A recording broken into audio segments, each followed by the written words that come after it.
panahong ako ay high school pa lang, at masasabi ko na masayang balikan ang panahon na to, dahil ang daming pangyayaring di malilimutan dito. Lalo na yung mga kalokohan, hindi buo ang high school mo pag di nagagawa yan.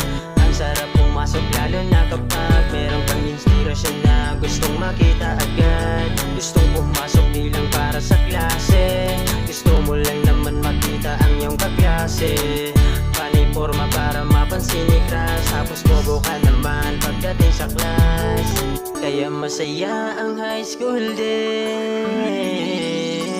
Ang sarap na balikan ang ating nakaraan, mga karanasan na di na pwedeng balikan. Inaalala ko na lang kung paano ka natagpuan, dahilan kung bakit lagi sa paaralan. Noong high school days, you make my day.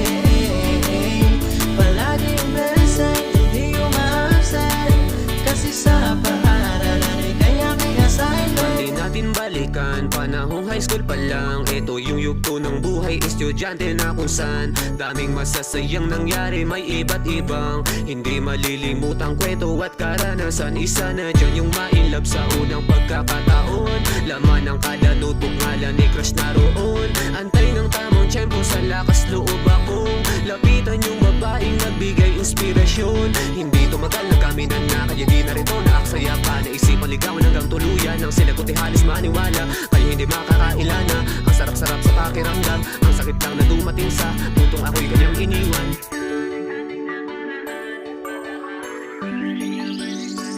Ang sarap na balikan